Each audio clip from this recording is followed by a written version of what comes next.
Many of you may have heard of something called Occupy Wall Street. In my view, it was fundamentally misfocused.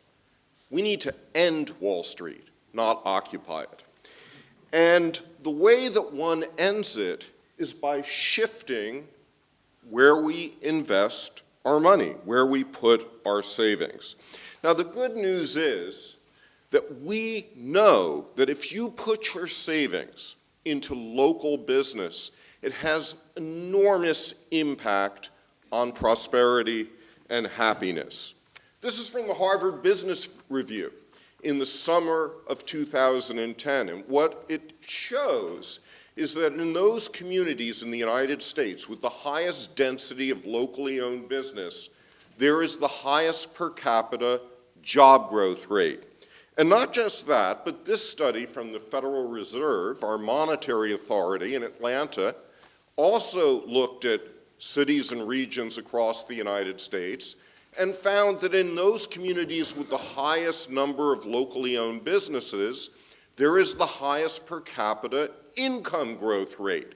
In other words, the best way of reducing poverty, increasing equality, is to go local.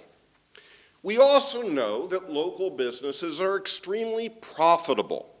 This is from Canada, and what it shows is the most profitable businesses have 10 to 20 employees.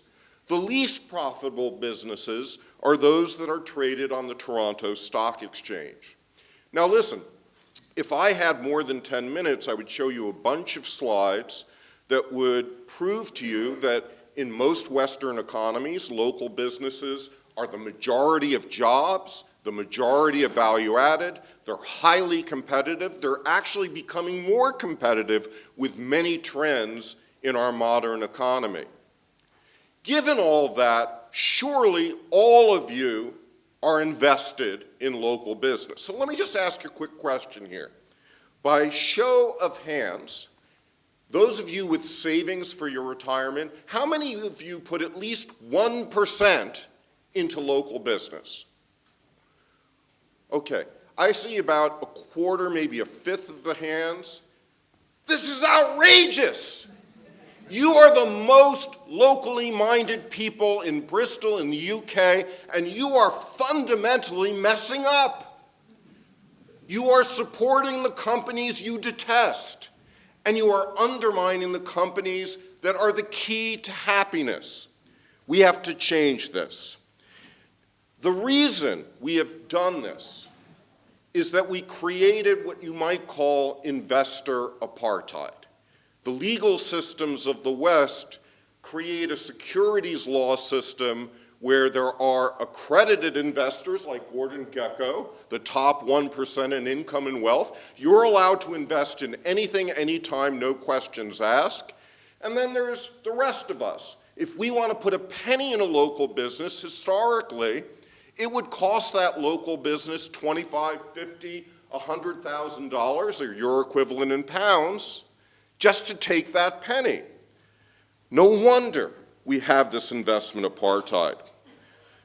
How can we get the 99% of us to start putting money into great local businesses? Because if we do, we unleash not only great local economies, but we take the fuel out of the monsters of global capital.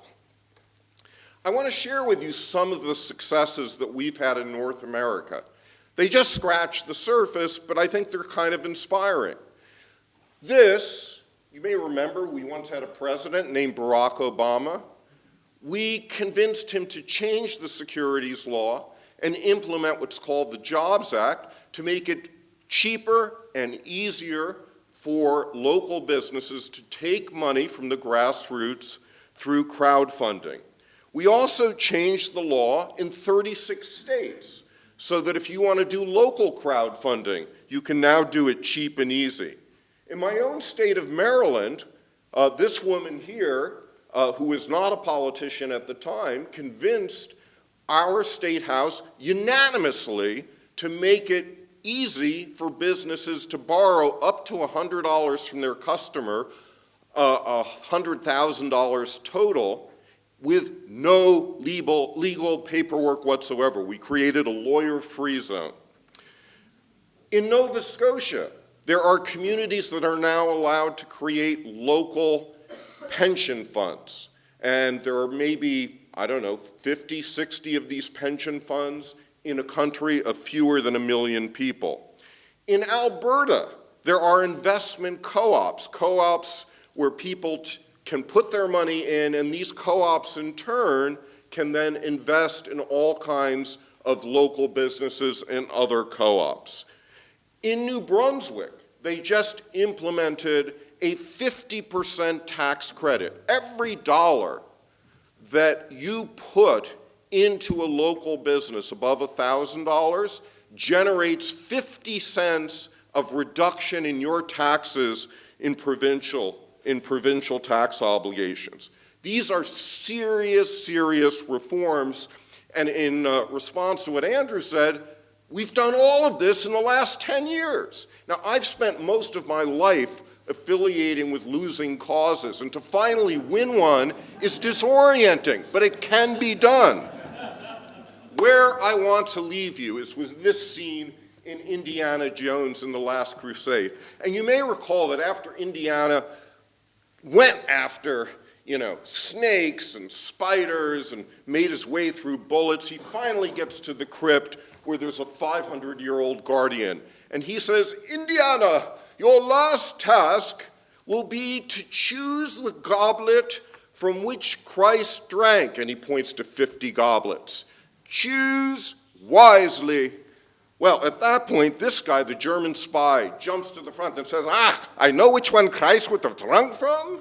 It would have been the most ornate. He drinks from it, and he spontaneously combusts. And the guardian says, he chose poorly.